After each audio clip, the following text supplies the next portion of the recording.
Estamos de volta para mais um Cozinha do Lorenzato, um podcast de gastronomia. Eu sou Arnaldo Lorenzato, editor sênior da Vejinha, e a gente tem esse gostoso bate-papo semanal sobre o que rola do melhor do comer e do beber em São Paulo e também em outros lugares.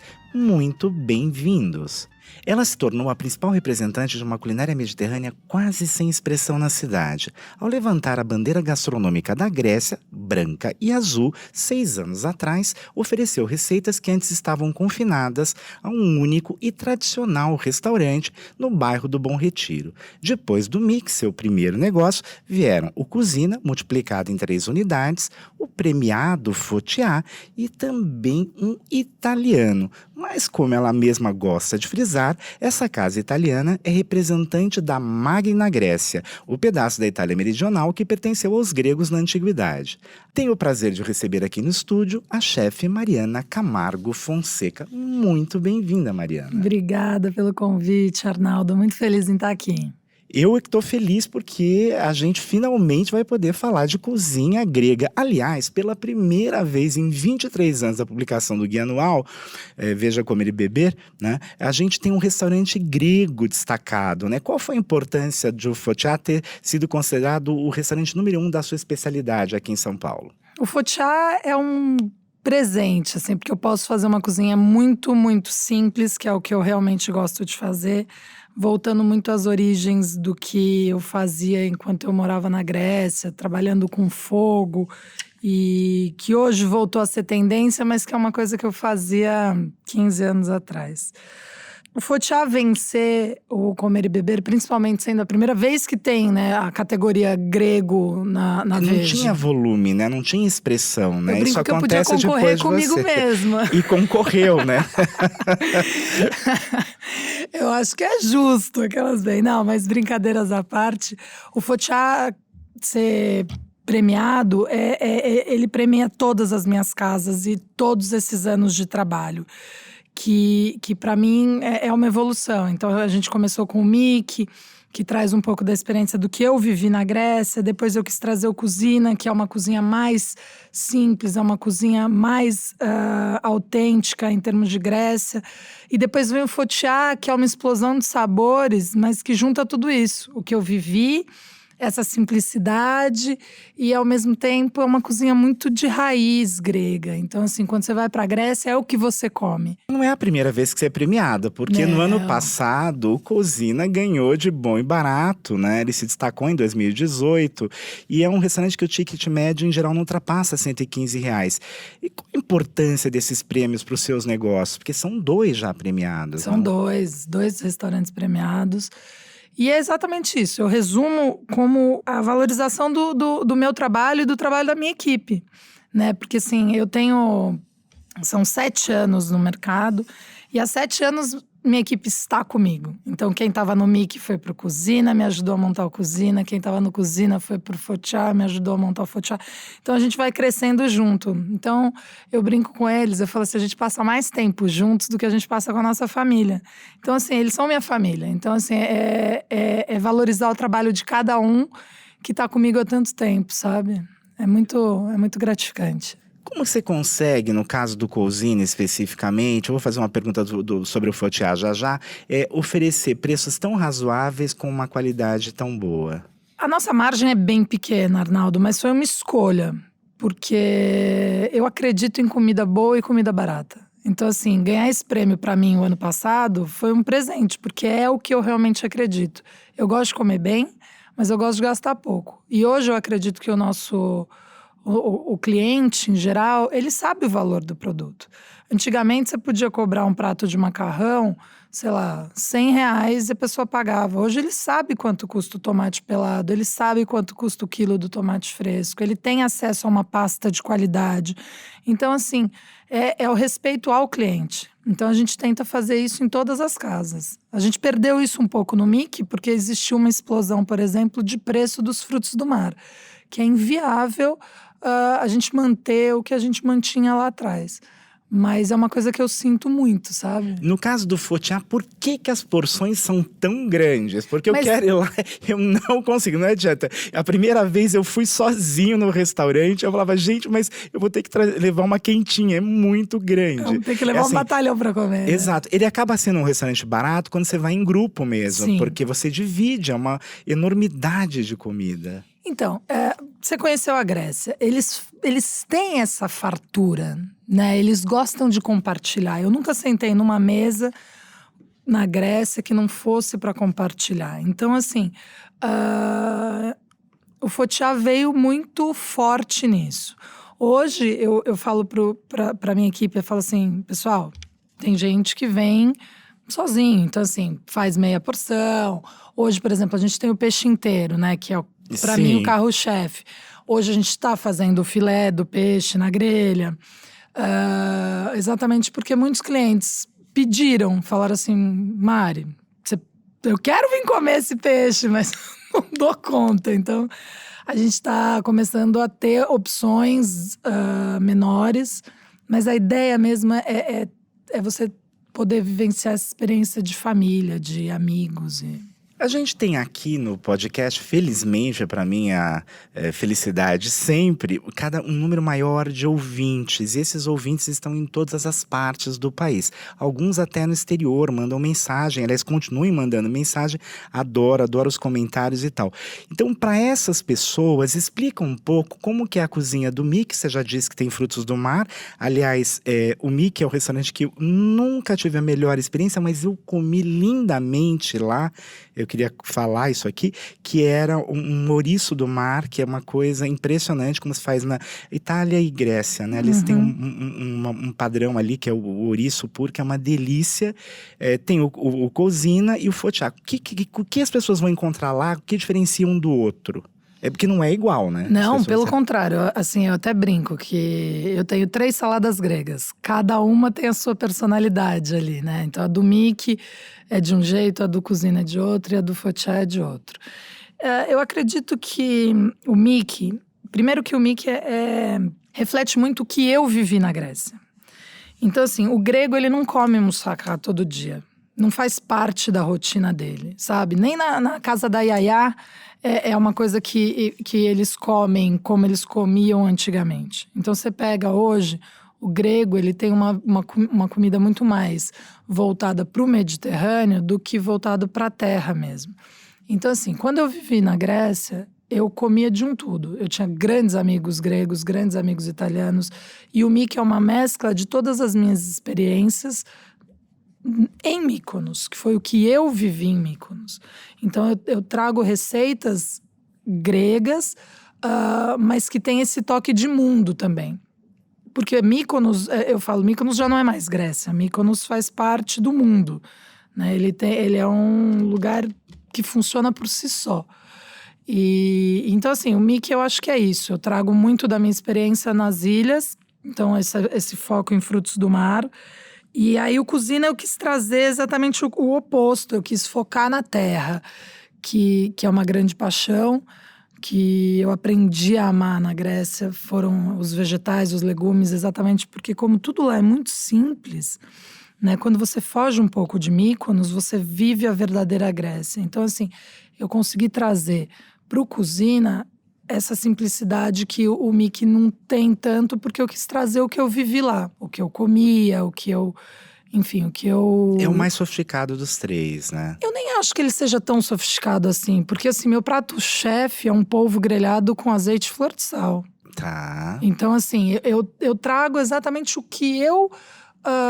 comia lá. Mas é mais caro também, né? Por questão da matéria-prima. Pela matéria-prima, com nesse certeza. sentido… Aí ele acaba ficando mais sofisticado, porque a gente tem a taça de cristal, que eu não tenho em nenhum outro restaurante, com exceção do Vulcano. Vamos falar do Vulcano já. A gente fala. Mas o Mickey, ele acabou ficando caro exatamente porque a matéria-prima no Brasil ficou cara. 7 anos atrás, quando a gente começou, eu vendia polvo pelo 1/3 do preço. E agora no focaccia você mistura um pouco de frutos do mar, um pouco de terra. Aliás, a primeira vez eu comi porco, que tava uma delícia, aquela costeleta e tal. Enfim, você tem ali um mix muito de tudo. interessante. E as saladas, né, que são diferentes, eu achei muito ricas. O cardápio do focaccia, ele aconteceu, é até engraçado, porque eu tava na obra, eu levei a minha grelha. Sabe aquelas grelhas que a gente tem em casa? Sim. E eu ia fazendo teste no meio da obra, né? E aí foram surgindo receitas com ingrediente mesmo. Então, assim, eu vejo que a cozinha do focaccia é uma evolução de todas as minhas cozinhas, porque é uma cozinha muito mais de produto. Então, eu pego a berinjela, boto na brasa e eu valorizo ela mais do que tudo. Como eu já fazia no Mickey com o polvo, como eu já faço no Cozinha com o porco, eu quis trazer para o focaccia um pouquinho de tudo isso. Então, é uma valorização muito, muito específica do ingrediente. A gente tempera com fogo e aí não precisa de muito mais coisa. Aliás, a Mariana, pra quem não sabe, assim, ela tá aqui no estúdio se contendo os braços e tal. É que é muito divertido contar pra vocês. Cada entrevista é muito rica, cada entrevistado tem um jeito. Uma mulher linda com 1,81 m de altura, né? Você imagina ela contendo os braços. Mas enfim, a Mariana eu conheci de uma maneira muito particular. Eu passei na porta do restaurante, tava reformando e eu fui bater. De quem é isso aqui? Você se lembra disso, Lembro. né? E ela me manda uma foto dela dentro de uma caixa d'água. Eu falei, não, tem que escrever desse lugar, porque essa pessoa é muito diferente, vai ter alguma coisa aí em especial. E aí eu venho acompanhando o trabalho dele desde do Mickey, desde a pré-inauguração. A gente inaugurou em janeiro de 2013. Então, e eu me lembro que eu tô lá acompanhando seu trabalho desde então. Dos teus negócios, eu achei uma coisa muito curiosa, e eu já tô sabendo de uma novidade, que você vai abrir o quarto Cozinha, né? Tem um shopping ali nos Jardins, que eu sei que você recebeu um convite e tal. Por que o Cozinha é a sua cozinha replicável? Ele é uma cozinha fácil de fazer. Então, diferente, por exemplo, o Mickey é quase impossível replicar, exatamente pelo custo. E o focaccia é uma cozinha muito pessoal. Então, assim, ela precisa muito mais de mim do que os Cozinhas. O Cozinha, eu falo que é ABCD, entendeu? É isso. As receitas são essas, a gente só executa. Cada casa tem uma ou outra receita para se diferenciar, para ter personalidade. Mas é uma cozinha fácil de fazer. E é curioso porque, para quem foi à Grécia, é reconhecível a taberna grega, enfim, aquela forma da caneca. O catrush. Então, quem foi à Grécia se sente muito na Grécia mesmo, né? Então, você consegue trazer uma experiência que as pessoas não tinham, né? Aqui o grego estava muito mais associado a quebrar prato do que a comida, Com né? certeza. Com exceção ali do Acrópolis, no Bom Retiro, que tem lá aquela comida tradicional que já está pronta, enfim, é uma outra história, uma outra pegada. Mas as pessoas tinham essa coisa mais folclórica e você acaba mudando isso. Eu queria entender qual é a sua formação culinária, porque eu sei que tanto seu pai quanto sua mãe cozinhavam. Quem te influenciou mais? Assim, minha família toda cozinha, é uma coisa impressionante, sabe? Eu sou filha de mineiro e minha mãe, a família do interior, sou neta de italianos. Então a mistura ficou boa ali no… Todo mundo cozinha. Você chega na fazenda da família do meu pai, é assim, você come da hora que você acorda, a hora que você vai dormir, assim, do tipo, você sai rolando. Eu ia pro interior visitar minha avó e assim, a família se reunia em torno da cozinha para fazer massa fresca, para fazer todas as sobremesas, enfim. Eu tinha um tio que foi casado com uma alemã, então teve a influência, a gente vivia com experiências distintas e muito presentes, assim. A cozinha sempre foi muito presente, tanto na família do meu pai quanto da minha mãe. Eu sou filha de 2 cirurgiões, né? Eles são médicos. E eu brinco que para você ser médico, você tem que ter mão boa, né? Então, acho que eles têm mão boa para cozinhar. Mas é uma paixão. Eu brincava que eu ia ser jornalista quando criança, porque eu sempre fugi da medicina, né? Eu vivia nos hospitais, correndo nos corredores, mas eu falava assim, Deus me livre, detesto gente doente. Coitados, meus pais falavam, Mariana, não pode falar esse tipo de coisa. Eu falava, mas é verdade, eu não gosto de gente doente. Eu vou ser jornalista, eu falava quando criança. Mas eu sempre quis ter um restaurante, eu brincava que eu tinha um restaurante. Então, assim, em termos de infância. Então isso foi muito de ver minha família cozinhando. Porque não tem ninguém na família que tenha restaurante, nunca teve. Ah, você é a pioneira. Eu sou. Você fez também um curso de hotelaria. Eu Você sou fez formada em administração hoteleira. E por que você fez? Isso te ajudou no negócio? A escola é importante? A escola é super importante, assim, eu vou te ser muito sincera. Em termos de cozinha, eu sou autodidata. Óbvio que na faculdade a gente tem alimentos e bebidas, e foi exatamente onde eu me apaixonei. Eu falei, é isso que eu quero fazer. Mas a faculdade de hotelaria não foi, assim, uma escolha direta do tipo, eu quero fazer hotelaria. Eu tinha outros planos e acabei não conseguindo viajar, porque era o que eu queria com 17 anos. E eu achei que não era o momento de ficar parada, acabei entrando na faculdade. E acabei me identificando com a gastronomia dentro da hotelaria, né? A hotelaria, o que ela me trouxe foi essa noção de administração. E eu acho muito importante. Eu sempre falo com a Rosa, né, que eu falo assim, hotelaria para mim é só para me hospedar, mas a melhor coisa que aconteceu foi passar pela faculdade de hotelaria, exatamente porque eu pude vivenciar a gastronomia com uma outra visão, né? Porque às vezes a gente entra num restaurante, não falando agora como chefe e proprietária de restaurantes, mas a gente entra com muita paixão e a gente esquece que tem que pagar a conta no final do mês. E tem que pagar, né? Tem funcionário. Quantos funcionários você tem? Hoje são 300. Então… 300 colaboradores. A última vez que a gente conversou eram 150. Você vê que dobrou esse número. E são pessoas que você, de alguma forma, tem que cuidar delas. Não, são 300 famílias que dependem de mim. Se eu resolver surtar, eu tô prejudicando 300 famílias. Eu falo, tipo, não é que dependem de mim, porque eu dependo deles também, né? É uma troca. Mas assim, a gente tá juntos nisso. Então, assim, eu preciso fazer dar certo. E você tem também, né, nesse mix de negócios agora, o restaurante Vulcano, que você chama de a antiga Magna Grécia. Como surgiu o Vulcano? O que as pessoas comem no Vulcano? O Vulcano, primeiro, é uma homenagem à minha mãe. Minha mãe faleceu em 2015. Como ela se chamava? Neiva. Dona Neiva. Dona Neiva, ela foi super contra quando eu virei cozinheira. Ela falou, eu não investi na minha filha para isso. E depois morria de orgulho, mostrava para todo mundo os restaurantes cheios e tal. E minha mãe era uma mulher muito inteligente. E ela sempre falou a seguinte frase: se as pessoas gostam da sua comida grega, é porque nunca te viram cozinhar a comida da sua família, a comida italiana.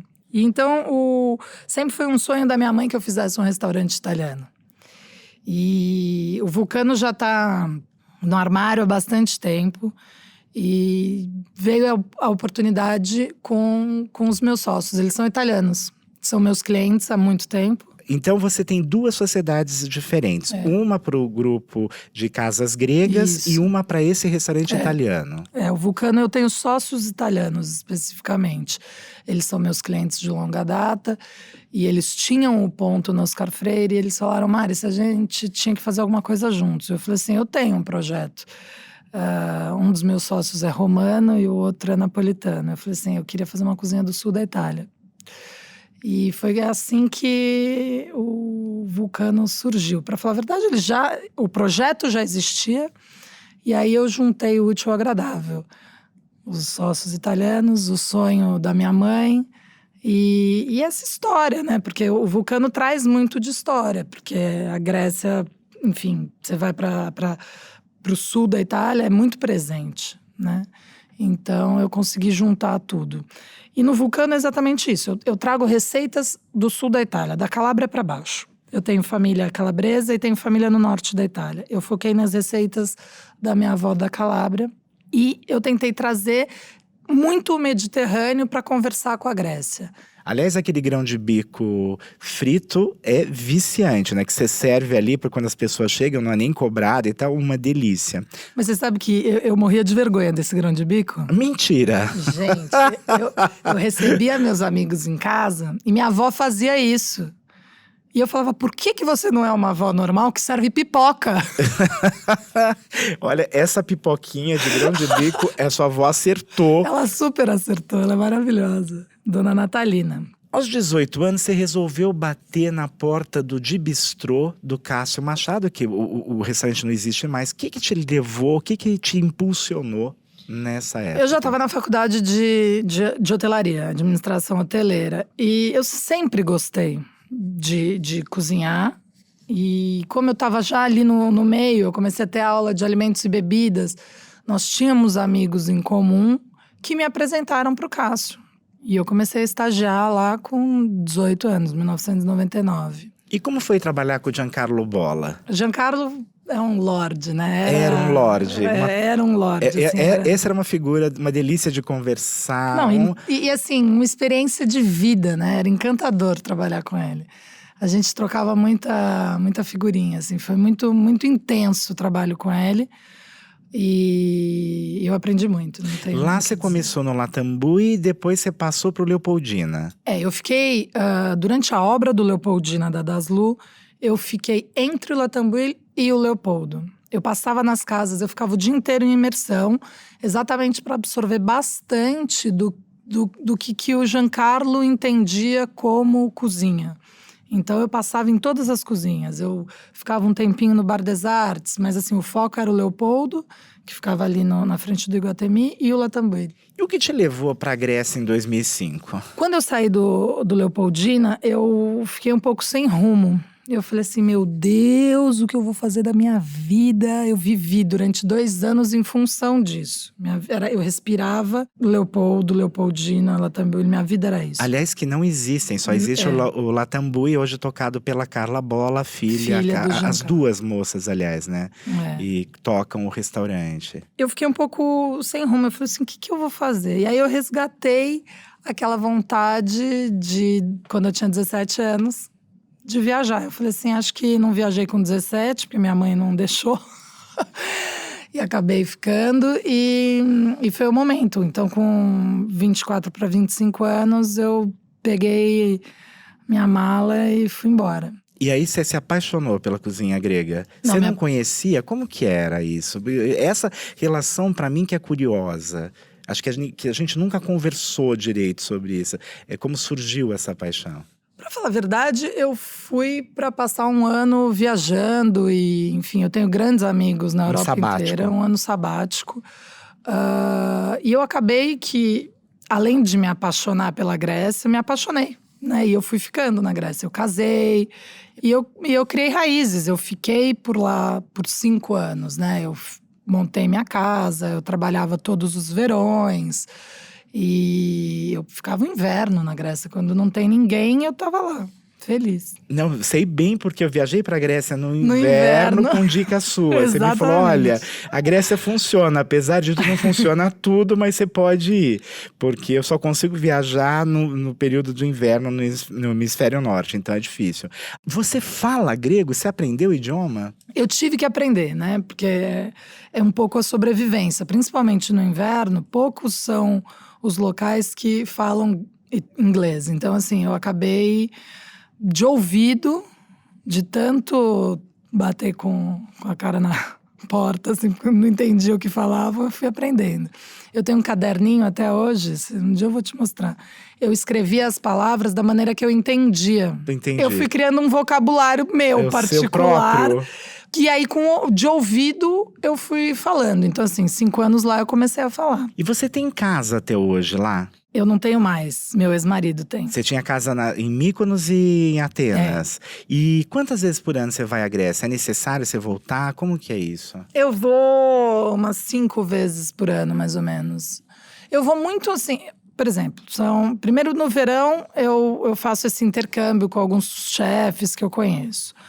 No inverno, muito em Atenas, eu passo para ver as novidades. Então, assim, eu acho que é uma reciclagem, sabe? Constante.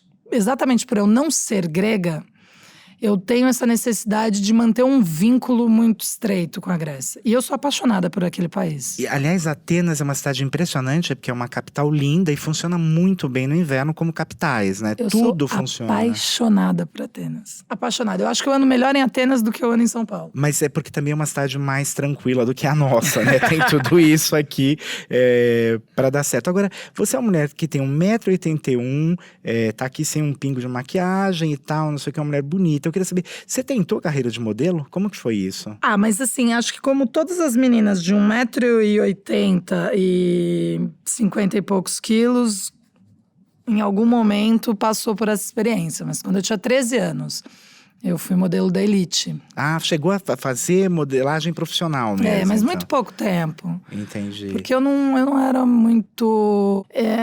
a minha booker, na época, a Liliana, hoje ela tem uma agência de modelo super conceituada e tal.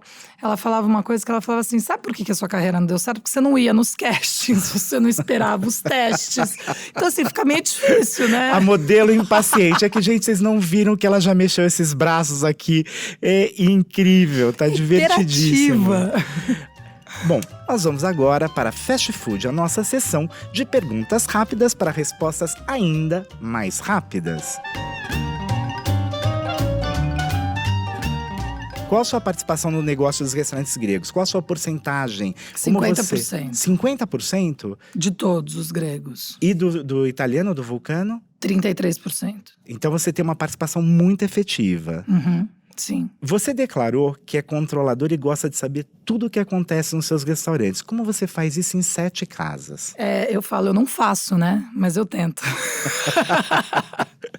Como você seleciona a sua equipe? Eu vou muito mais pelo teste mesmo. Eu boto o cara na cozinha e vejo se ele sabe fritar um ovo, se ele sabe cortar uma cebola, e o resto eu ensino.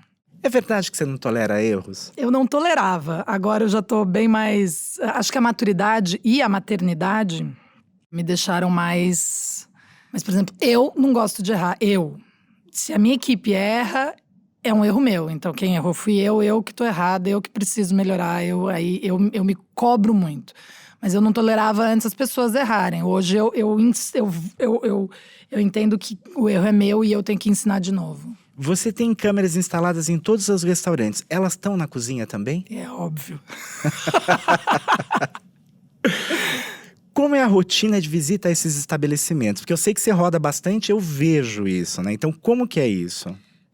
Diariamente eu passo em todas as casas, nem que seja 10 minutos, assim. Porque normalmente tem alguma mesa mais importante, ou essa casa tá mais cheia, chefe, preciso de você. Então a gente tem uma troca com a equipe, mas eu passo em todas as casas, todos os dias. Você é mãe do Theo, de 3 anos. Como você concilia a maternidade e a vida de chefe cozinheira e empresária?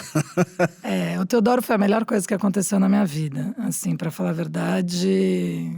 Eu acho que ele me fez uma cozinheira melhor, uma empresária melhor, um ser humano melhor. E eu durmo pouco. Boa colocação essa. A que horas você começa a trabalhar e quando você vira a chave e diz a jornada acabou?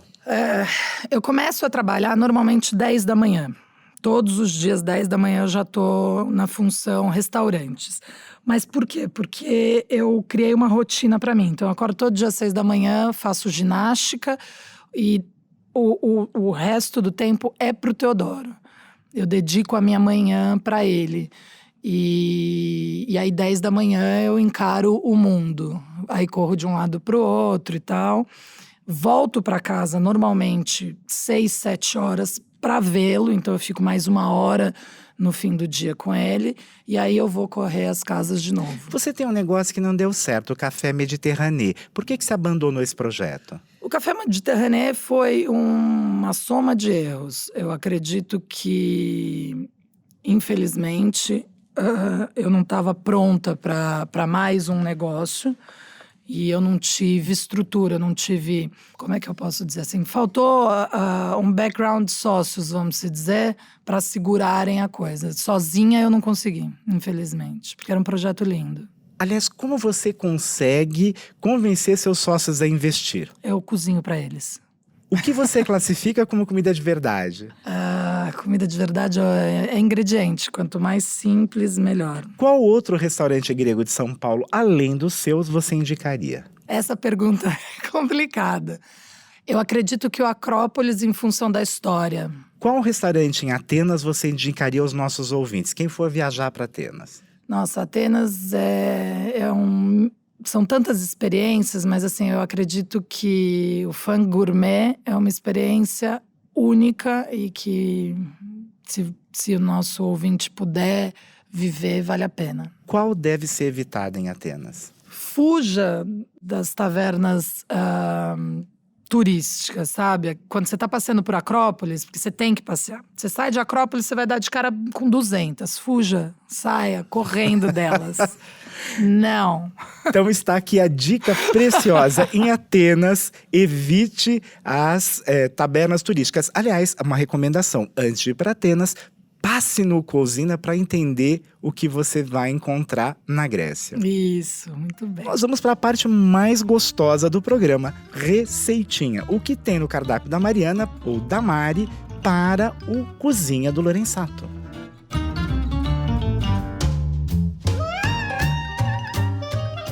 Eu vou falar da berinjela do Fotiá, que eu acho que é uma das receitas mais saborosas e assim um dos nossos pratos mais vendidos.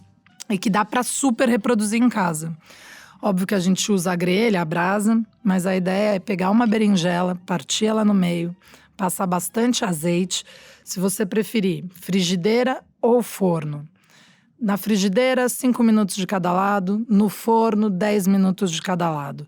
Tirou, ela já vai estar molinha, pronta para comer. É só temperar com azeite, mel, flor de sal, dill e macadâmia. Aliás, qual é o papel do azeite e das ervas nos seus restaurantes? Porque são essenciais, né? São essenciais. Eu não vivo sem azeite, a gente só trabalha com azeite grego, o que é um custo alto, mas assim, faz super a diferença em todas as cozinhas gregas. Mas assim, tudo é no azeite. E as nutricionistas querem me matar, porque elas falam, você não pode esquentar o azeite. Esquenta o azeite, faço tudo no azeite. Tudo, eu não sei cozinhar sem azeite. Eu finalizo tudo com azeite cru, é uma loucura.